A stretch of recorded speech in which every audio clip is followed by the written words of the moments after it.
오늘 본문 말씀을 가지고 후회는 삶을 지치게 하고 라는 제목으로 말씀을 나누겠습니다. 후회 많이 하십니까? 우리가 온전하지 못하기 때문에 후회는 삶의 일부분인 것처럼 보여집니다. 그런데요, 변화되지 않는 반복적인 후회는 삶을 참 지치게 합니다.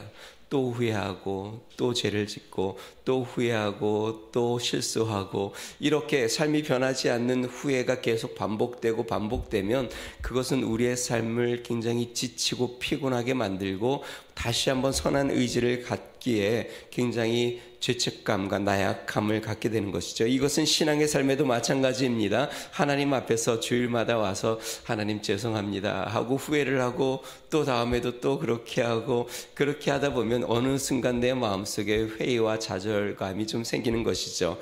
그러면 우리 그리스도인의 반복되는 후회는 항상 부정적인 결과만 낳을까요? 저는 두 가지의 그리스도인이 있다고 생각이 됩니다.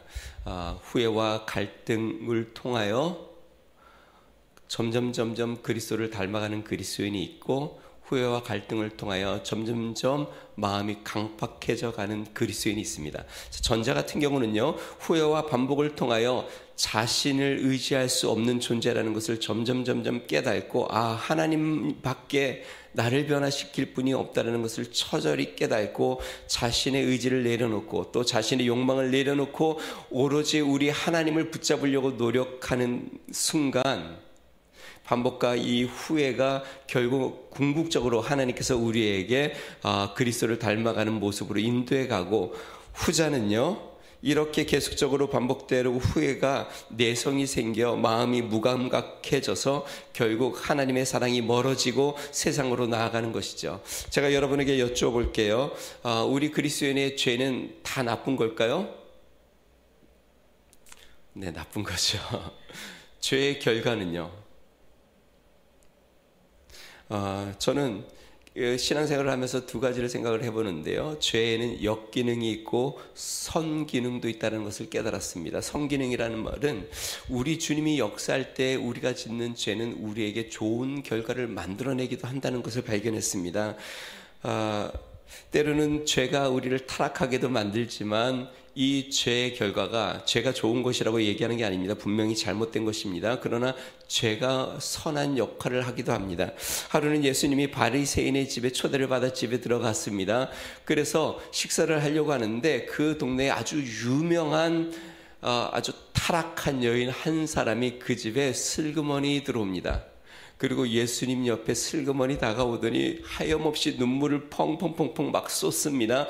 예수님의 발에 눈물을 펑펑펑펑 쏟더니 자신의 머리털로 예수님의 발을 막 닦습니다. 그러더니 그 예수님의 발에 입을 맞추고 자신이 가져온 항료컵을 깨트려 예수님의 발에 막 쏟아붓습니다. 그랬더니 바리새인이 속으로 이렇게 생각합니다. 야, 저 사람이 정말 선지자라면, 그러니까 예수님에 대해서 한 이야기입니다. 예수님이 정말 선지자라면 지금 자기를 만지는 그 여자가 누구고 그 어떤 짓을 하는 여자인 줄 알 텐데. 근데 예수님이 이 바리새인의 속마음을 다 깨들고 보십니다. 예수님이 비유를 하십니다. 어떤 비유를 하시냐면 한 사람에게 500데나리온 빚진 사람이 있고 50데나리온 빚진 사람이 있는데 둘 다 빚을 갚을 능력이 없어 빚을 다 탕감해 주었다. 그러면서 물어봅니다. 예수님이 누가 그 사람을 더 사랑하겠느냐? 여러분 생각은 누가 더 사랑할 것 같아요? 500데나리온 빚진 사람이 탕감받았을 때에 탕감해 준 사람을 사랑하는 것과 50데나리온을 탕감받은 사람이 탕감해 준 사람을 사랑하는 것과 누가 더 그 사람을 사랑할 것 같아요? 별로 빚져보지 않아서 잘 모르는군요. 예수님이 결론적으로 그 여인에 대해서 이렇게 이야기합니다. 누가복음 7장 47절. 내가 네게 말하노니 그의 많은 죄가 사하여졌도다. 이는 그의 사랑함이 많음이라. 사함을 받은 일이 적은 자는 적게 사랑하느니라. 다시 이야기하면 용서를 적게 받은 사람은 적게 사랑하고 많은 용서를 받은 사람은 큰 사랑을 하게 된다. 그러니까 이 여인은 큰 죄로 하나님 앞에 그 용서를 받아 너 바리새인보다 나를 더 많이 사랑하여 내가 올 때 눈물로 나의 발을 적시고 머리카락으로 내 발을 닦고 향유를 부어 그의 사랑을 드러내었다. 여러분, 죄를 많이 진 사람이 하나님에 대한 느끼는 사랑을 그냥 FM으로 산 사람은 못 느껴봅니다. 크게 타락해보지 않은 사람이 하나님 앞에 구원받고 용서받은 그 기쁨을 정말 크게 타락해서 하나님 앞에 용서받은 죄인이 느끼는 그 깊은 사랑을 잘 못 느낍니다. 문제를 맨날 나가서 문제를 만들고 싸움박질을 하고 부모의 속을 팍팍 긁고, 그런데 그 부모가 또 품어주고 또 품어주는 그러한 자가 느끼는 부모의 사랑이 또 다릅니다. 사도 바울도 이렇게 이야기했습니다. 로마서 5장 20절, 죄가 많은 곳에 무엇이 더욱 넘친다? 은혜가 더욱 넘친다. 여러분, 기억해야 합니다. 죄를 짓는 것도 문제지만 그것보다 더 중요한 문제는 결과입니다. 죄가 나를 통하여 하나님의 은혜를 더 느끼게 하고, 그 반복되는 죄를 통하여 내가 하나님의 은혜를 붙잡고 주님밖에 나에게 소망이 없음을 깨달아 그 은혜 가운데 나아가느냐, 아니면 그 죄로 말미암아 후회는 하지만 내 마음이 점점 강박해져 주님 앞에 멀어지느냐. 평생 우리는 주님 앞에 가는 그날까지 또 죄에 넘어지기도 하고 할 겁니다. 그러면 또 후회하기도 할 겁니다. 그때마다 느끼는 것은 하나님의 은혜를 받을 기회를 하나님이 또 나에게 허락하신다는 것을 기억해야 합니다. 이것은 하나님이 나를 멸망시키려고 하는 것이 아닙니다. 그 과정을 통하여 성화를 시키는 과정인데, 그 과정을 통하여 나는 구원받을 수 없는 죄인인 것을 깊이 깨닫고, 나는 정말 하나님 앞에 온전히 설 수 없는 자인 것을 깨닫고, 예수 그리스도의 십자가 외에는 나를 구원할 길이 없음을 또 한 번 깨닫고 또 한 번 깨닫고, 그 십자가 앞에 무릎 꿇어 주의 십자가를 다시 한번 붙잡으라고 하나님이 나에게 주시는 선한 기회인 것을 알아. 하나님, 나를 죽이고 내가 다시 주님을 바라봅니다 하고 주님 앞에 나아가는 믿음의 성도가 되기를 주님으로 축원드립니다. 오늘 본문에 사울이 큰 뉘우침을 갖습니다. 자신을 죽이려던 다윗이 자기를 죽이지 않고 옷자락만 살짝 빼고 살려줍니다. 이것을 다 알게 된 사울이 크게 뉘우칩니다. 16절부터 18절을 한번 볼까요? 제가 한번 읽어보겠습니다. 다윗이 사울에게 이같이 말하시기를 마침에 사울이 이르되 내 아들 다윗아, 이것이 내 목소리냐 하고 소리를 높여 울며 다윗에게 이르되 나는 너를 학대하되 너는 나를 선대하니 너는 나보다 의롭도다. 너가 나 선대한 것을 오늘 나타냈나니 여호와께서 나를 내 손에 넘기셨나니 너가 나를 죽이지 아니하였도다. 여러분, 우리가 이 사울 왕의 모습을 계속 보았습니다. 사울이 계속 오락가락합니다. 악령이 그에게 임했을 때 창을 던지며 다윗을 막 죽이려고 합니다. 그러다가 또 제정신이 들면 다윗에게 와서 미안하다, 내가 잘못됐다, 너가 나를 이렇게 충성스럽게 섬기는데 내가 잠시 헷가닥했다, 미안하다. 그러다가 또 한 번 시기심이 그의 마음을 확 불지르며 또 다윗을 죽이려고 창을 던지고 계속 그를 쫓아다닙니다.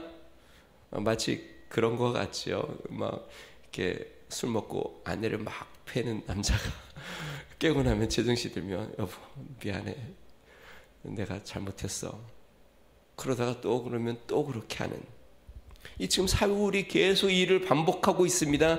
지금 다윗이 사울을 죽일 수 있는 그 순간 다윗이 사울을 살려주어서 지금 다윗이 오늘 본문 말씀 보니까요, 사울이 다윗에게 이렇게 이야기합니다. 내 아들 다윗아, 이게 내 목소리냐? 다윗에게 지금 호칭을 뭐라고 이야기하냐면 내 아들 다윗아 라고 이야기합니다. 여러분, 이전까지 사울이 다윗을 뭐라고 불렀는지 압니까? 다윗이라는 이름도 잘 안 썼습니다. 그냥 이새의 아들, 그 다음에 너는 죽을 자다, 이렇게 멸망받을 자, 저주받은 자처럼 계속 외쳤습니다. 실제로 이 다윗은 사울 왕의 사위이기도 합니다.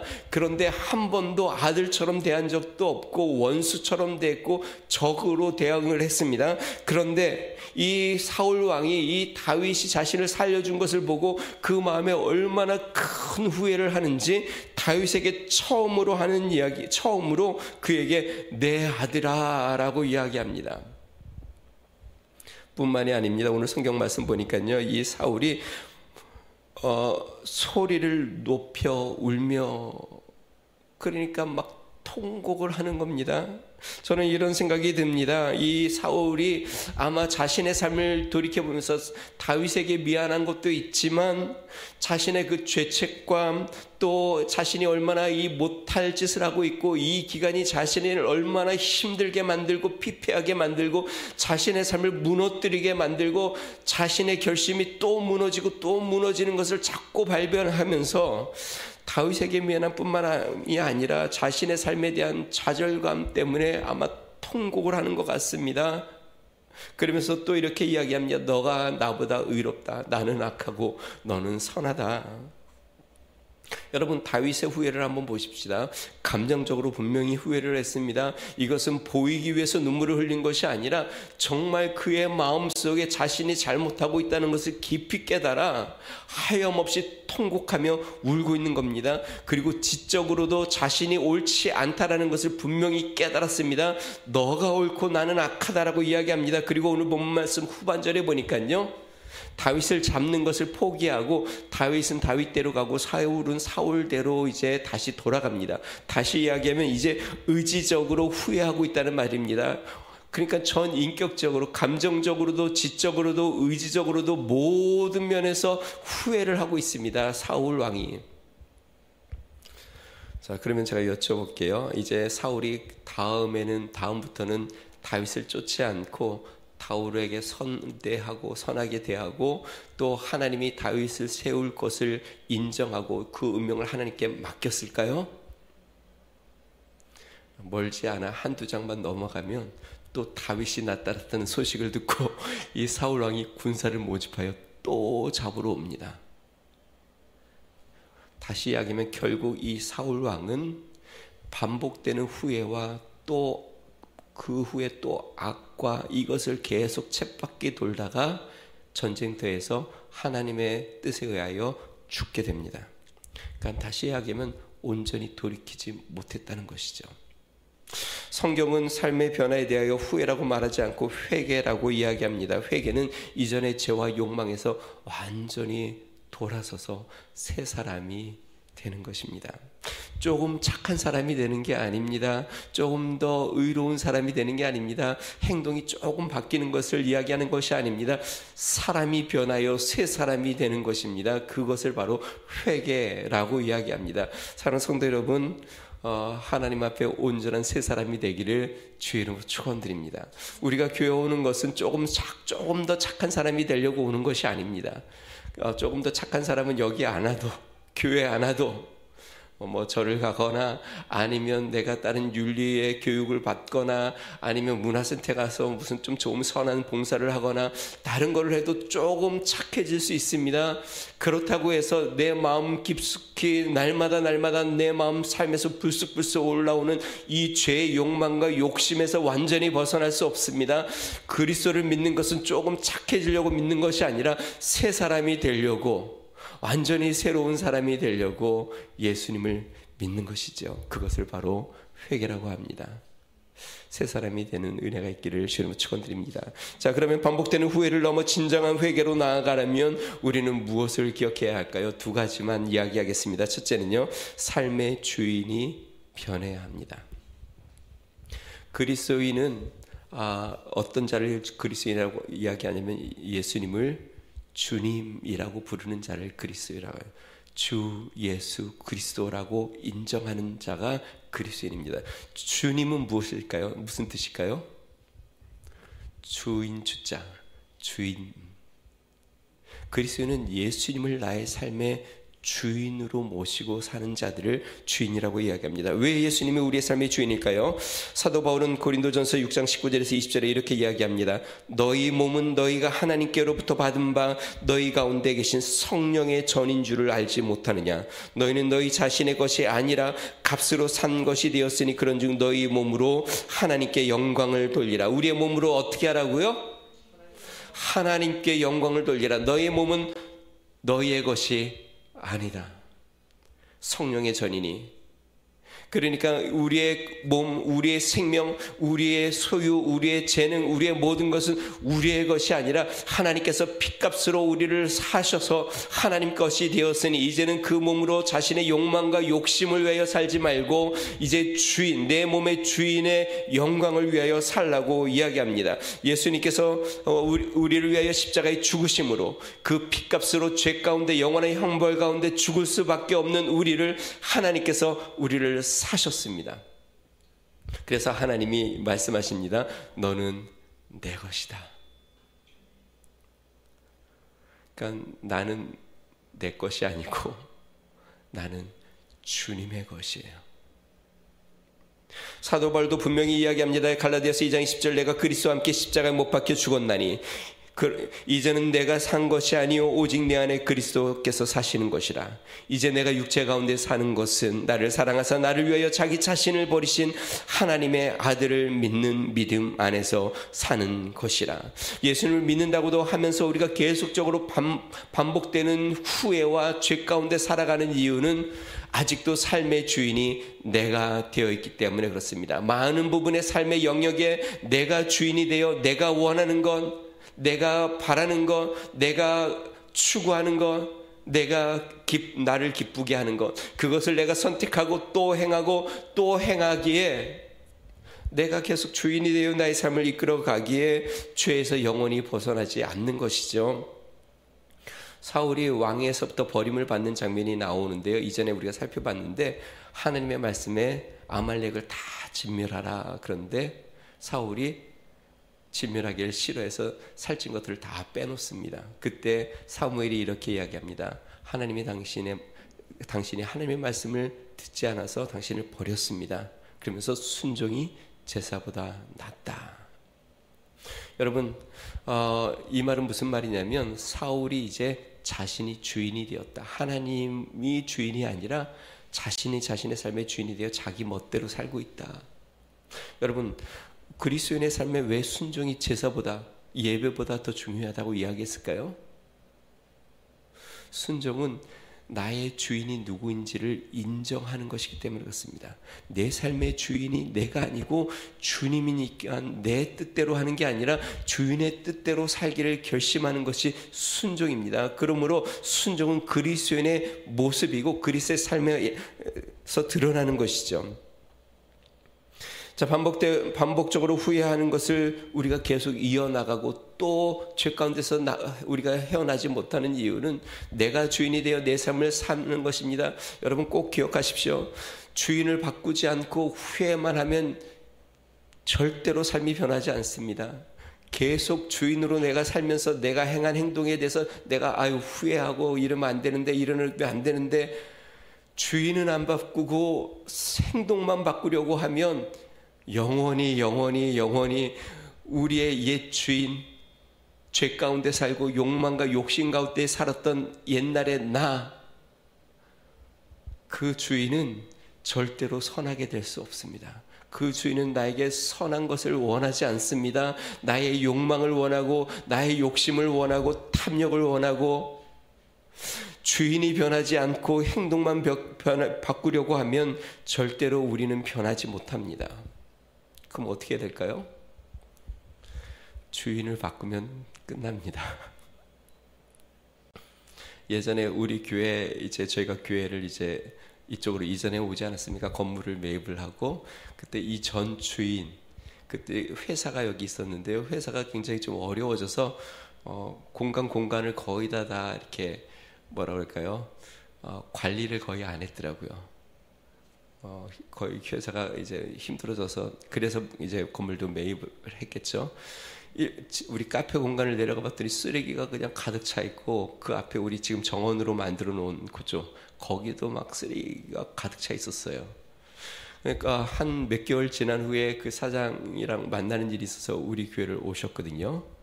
그래서 둘러보더니 막 너무 놀라는 거예요. 카페도 보고 이러더니, 와, 이게 주인이 바뀌더니 건물이 완전히 새 건물이 됐다고. 우리가 보기에는 아직 새 건물은 아닌데 여러분, 주인이 바뀌지 않으면 새 사람이 되지 못합니다. 아무리 내가 또 후회하고 또 후회도 내가 주인이 되어 내 삶을 이끌어가면 또 실수하고 또 넘어지고 또 실수하고 또 넘어지고, 아무리 내가 눈물을 흘리고 아무리 가슴을 치고 애통해도 내 삶의 주인인 내가 여전히 되어 내 삶을 이끌어간다면 우리는 끊임없이 그러한 삶을 살게 될 겁니다. 예수 그리스도를 주인으로 모시는 믿음의 성도 되기를 주로 축원드립니다. 옆에 분에게 한번 고백해 볼까요? 내 삶의 주인은 우리 예수님입니다. 한번 고백해 볼까요? 한국 초대교회사에 김익두 목사님에 대한 일화가 유명합니다. 저희가 몇 번 소개도 했는데요. 김익두 목사님 젊은 시절에 이름만 되면 그냥 그 지역에서 다 아는 아주 유명한 깡패였습니다. 그만 나타나면 모든 사람들이 막 숨을 죽이고 막 눈을 안 마주치려고 눈을 깔고 막 어떻게든 시비가 안 생기려고 막 자리를 비키고 그랬습니다. 그러던 이 김익두가 어느 날 예수님을 만나 회개하고 구원을 받았습니다. 얼마나 예수님을 만난 그 기쁨이 너무나도 좋은지 막 가슴이 막 터질 것 같고, 자기와 같은 사람을 예수님이 구원해 주시고 자신을 위하여 죽으시고 자신의 하나님의 자녀 삼으셨다는 것이 얼마나 감격되고 기쁜지 막 하늘을 나는 것 같아 이 구원의 기쁨을 전하지 않고는 견딜 수 없어서 복음을 막 전하려고 하는데 사람들이 계속 피해 다닙니다. 그리고 김익두의 옛날의 삶을 아는 사람들이 김익두의 말은 들으려고 하지도 않습니다. 아니 무슨 저런 자가 예수님을 믿어 하고 오히려 그의 말은 뿌리칩니다. 고민이 된 이 김익두가 어떻게 하면 좋을까 하다가 기도하다가 하나 생각을 냈습니다. 부고장을 써가지고 마을에 돌리기로 한 겁니다. 부고장 앞에 이렇게 적혀져 있습니다. 김익두가 죽었습니다. 이 부고장을 받은 이 동네 사람들이 부고장을 받고 슬픈 기색을 겉으로는 하지만 속으로는 와 너무 잘했다 그러는 것이죠. 그래서 뭐 그 기쁜 표시를 겉으로 못하지만 모든 사람들이 말을 하지 않아도 공통적으로 너무 잘된 일이라고 생각하는 그때에 마을에 김익두가 또 나타났습니다. 그런데 아주 옷을 깨끗하게 차려입고 옆에 성경책을 딱 끼고 마을을 돌아다니기 시작하는 겁니다. 사람들이 깜짝 놀랐습니다. 김익두가 죽었다고 했는데 완전히 뭔가 옷도 깨끗하게 입고 성경을 옆에 끼고 돌아다니는 것을 보고 너무나도 놀란 겁니다. 그래서 골목에서 한 아저씨가 이 김익두 젊은 청년을 골려주려고 시험해 보려고, 정말 예수님을 믿었다고 하는데 정말 저 사람이 변했는지, 그래서 항상 지나가는 그 길쯤에 숨어 있다가 구정물을 확 뿌렸습니다. 옛날 같으면 이제 큰 일이 날 상황이 되었는데 김익두가 청년이죠. 그 아저씨를 보고 이렇게 이야기했다고 합니다. 아저씨는 과거 김익두가 죽었다는 사실을 다행으로 아셔야 합니다. 만약에 옛날 김익두가 아직 살아있었으면 아저씨는 지금 살아있지 못합니다. 이게 무슨 말이에요? 예수님 믿기 전에 그 김익두, 깡패 짓을 하고 망나니 짓을 했던 그 김익두는 십자가 앞에 예수님과 함께 이제 죽었습니다. 내 안에 이제 예수님이 살아계십니다. 이제는 내가 깡패였던 내가 주인이 아니라 내 삶의 주인은 예수님이 내 삶의 주인입니다. 나는 죽었습니다. 주인이 바뀐 것이죠. 성도 여러분 어떠세요? 주인이 바뀌셨어요? 불쑥불쑥 또 내가 주인이 되려고 하지 않아요? 삶에서? 그렇게 내가 주인이 되고 나면 또 후회하지 않아요? 내 욕망대로 또 내가 무언가를 행하고 내 욕심대로 뭔가를 쫓고 그러다가 또 실패하고 좌절하여 또 후회하고. 물론 그게 성화의 과정입니다. 그렇게 계속 좌절을 하다 보면 점점 나의 삶의 모든 영역에서 주님의 주되심을 인정하기 시작하는 것이 성화입니다. 성도 여러분, 예수 그리스도를 온전한 주인으로 모시는 믿음의 성도 되기를 주 이름으로 축원드립니다. 두 번째, 우리가 반복되는 후회에서 넘어 온전한 회개로 어떻게 갈 수 있을까요? 그것은 사랑하는 것이 변해야 합니다. 이 세상에서 가장 강력한 것은 사랑입니다. 사랑은 사람을 변화시킵니다. 세상의 죄와 욕심을 끊지 못하는 이유, 제가 그 이유를 알려드릴게요. 그 이유는 무엇이냐면 세상을 사랑하기 때문에 그렇습니다. 돈의 욕망을 끊지 못하는 이유, 왜 그럴까요? 돈이 지긋지긋해서 그런가요? 너무 가난해서 돈이 지겨워서 지긋지긋하고 돈이 너무 싫어서 악착같이 내가 돈을 모으려고 하나요? 아니요, 돈을 사랑하기 때문에 그렇습니다. 정치인들이 정치에 한번 발을 내디디면 떠나지 못하는 이유, 권력의 맛을 보았기 때문에 그렇습니다. 권력을 사랑하기 때문에 그렇습니다. 사울 왕이 이렇게 통곡을 하고 뉘우쳤는데도 또 다윗을 죽이려고 하는 이유, 왕의 권세의 맛을 보았기 때문에 그렇습니다. 세상의 명예를 사랑하기 때문에 그렇습니다. 권력에 사로잡혔기 때문에 그렇습니다. 그래서 내 아들 다윗이라고 이야기하지만 순간 제정신이 돌아온 것 같지만 다시 한번 이 세상의 욕망과 권력의 욕망과 이 세상의 물질의 욕망이 그를 사로잡자 다시 한번 또 그는 죄악으로 나아가는 것이죠. 요한복음 1장 2장 요한일서 2장 15, 16절에 이렇게 이야기합니다. 이 세상이나 세상에 있는 것들을 사랑하지 말라. 누구든지 세상을 사랑하면 아버지의 사랑이 그 안에 있지 아니하니 이는 세상에 있는 모든 것이 육신의 정욕과 안목의 정욕과 이생의 자랑이니 다 아버지께로 온 것이 아니요 세상으로부터 온 것이라. 세상으로부터 온 건 육신의 정욕, 안목의 정욕, 이생의 자랑, 이 모든 것들, 그러한 것은 하나님 아버지께로부터 온 게 아니라 세상, 다시 이야기하면 사단이 주관하는 이 세상으로부터 와서 우리를 주관하는 것이죠. 온전히 회개로 나아가지 못하는 건 바로 이것은 우리가 세상을 사랑하기 때문에 그렇습니다. 사도 바울이요 이렇게 이야기합니다. 예수님 믿기 전에 그는 아주 화려한 삶을 살았습니다. 유대인 중에 유대인이요, 히브리인 중에 히브리인이요, 바리새인 중에 바리새인이요, 율법으로는 최고의 학문을 거쳤고 또한 공회원의 한 사람이었고 그의 모든 면에서 그는 세상에 굉장히 자랑할 만한 것이 많았던 사람입니다. 그런데 사도 바울이 이렇게 이야기합니다. 내가 예수님을 만나고 이 모든 것을 배설물로 여긴다. 배설물, 그러니까 화장실 가면 우리가 보는 거. 세상의 명예와 모든 것을 버리고 사도 바울이 왜 순례의 길을 떠날 수 있었을까요? 그것은 아까운데 포기한 게 아닙니다.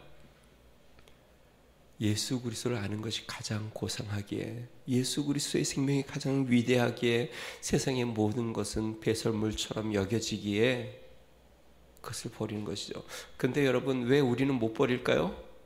그것이 배설물처럼 여겨지지 않고 그것이 나에게 황금이요, 소망이요, 기쁨이요, 즐거움이요, 그것을 사랑하니까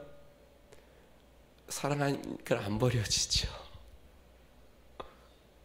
그게 배설물이라고 여겨지면 그게 내가 그거를 끌어안고 있겠습니까? 그거를 추구하려고 하겠습니까? 가차없이 던져버리죠. 성도 여러분,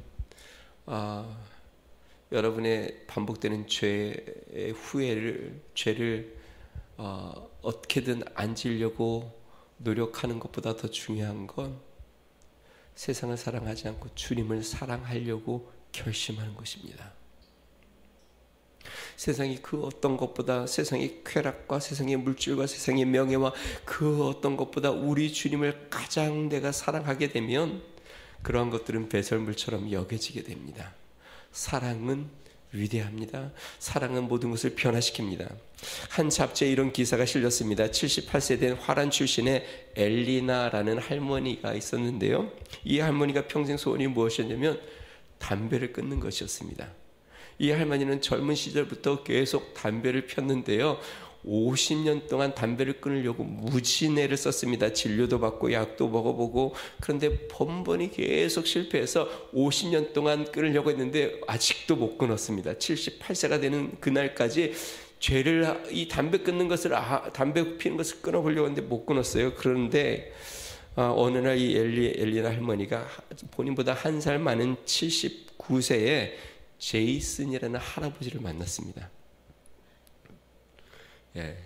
78세, 98세 할아버지를 만났는데 첫눈에 반해 둘이 깊은 사랑에 빠졌습니다. 참 아름답죠. 그 연세에 그렇게 깊은 사랑에 빠졌는데 어느 날 제이슨 할아버지가 이 할머니에게 이렇게 고백을 합니다. 저는 당신과 결혼해서 함께 살고 싶습니다. 이거 얼마나 설레이는 말이에요. 근데 이 제이슨 할아버지가 한마디 덧붙입니다. 단 한 가지 마음에 걸리는 게 있습니다. 저는 평생 담배를 손에 대본 적이 없는데 당신이 담배를 피운다는 것이 제가 좀 부담스럽습니다. 충분히 이해가 되죠. 79세 평생 담배를 피지 않으신 할아버지와 아주 젊을 때부터 평생 담배를 피신 할머니가 만나서 사랑에 빠졌는데 이 할아버지가 부담스러운 것이죠. 평생 담배를 안 펴서. 그랬더니 이 엘리나 할머니가 이 얘기를 듣고 뭐라 그랬을까요? 그럼 헤어집시다. 그랬을까요? 이 엘리나 할머니가 이렇게 이야기합니다. 그러세요? 그럼 제가 담배를 끊을게요. 근데 신기하죠? 50년 동안 끊지 못했던 담배를 그날로 끊어버렸습니다. 기사에 이 할머니가 마지막에 이렇게 적었습니다. 나는 이것을 통해 사랑의 힘은 의지의 힘보다 위대하다는 것을 깨달았습니다. 여러분, 우리의 의지를 우리가 얼마나 약한지 알지 않습니까? 우리가 결심해도 또 넘어지고 결심해도 또 넘어지는 반복적인 우리의 삶의 이 굴레 가운데 벗어나고 싶지 않습니까? 여러분, 또 의지로 끊어보려고 노력하실 겁니까? 주님을 사랑하십시오. 주님을 사랑하시기를 주의 이름으로 축원드립니다. 어떻게 주님 사랑하지 않고 우리가 세상의 이 달콤함을 끊을 수 있겠습니까? 주님을 생명처럼 사랑하지 않고 물질을 이길 수 있습니까? 주님을 사랑하지 않고 세상의 유혹에 넘어가지 않을 수 있습니까? 여러분, 저는 늘 후회해봤지만 불가능하더라고요. 내 인간의 욕망과 욕심이 나의 의지로는 안 되더라고요. 주님을 사랑하지 않으면 우리는 변화되지 않습니다. 주님이 내 삶의 주인이 되고 주님이 나의 생명의 가장 내 생명보다 소중한 분이 될 때에 우리는 세상을 이기고 믿음의 길을 걷고 주님과 동행하는 삶으로 나아갈 수 있습니다. 후회를 넘어 회개로 나아가시기를 주로 축원드립니다. 주인을 바꾸십시오. 내가 주인이 되지 말고 우리가 입으로 날마다 주님이라고 이야기하듯 내 삶의 주인을 주님이 되게 하십시오. 그리고 세상을 사랑하지 말고 그 주님을 사랑하기로 힘쓰십시오. 예수님이 말씀했습니다. 마음을 다하고 힘을 다하고 뜻을 다하여 주 너희 하나님을 사랑하라. 이번 주 마음을 다하고 힘을 다하고 뜻을 다하여 우리 주 하나님을 사랑하기로 결심하며 나아가는 믿음의 성도 되기를 주의 이름으로 축원드립니다. 우리 같이 한번 기도하겠습니다. 여러분, 사울의 삶을 보십시오. 참 비참하지 않습니까? 눈물로 통곡하며 후회하지만 또 죄 가운데 빠지고 또 죄악 가운데 빠지는 자신의 모습을 보며 통곡하는 그 사울의 모습. 그것이 어쩌면 우리의 모습일지 모르겠습니다. 사랑하는 성도 여러분, 우리의 의지나 노력으로는 안 됩니다.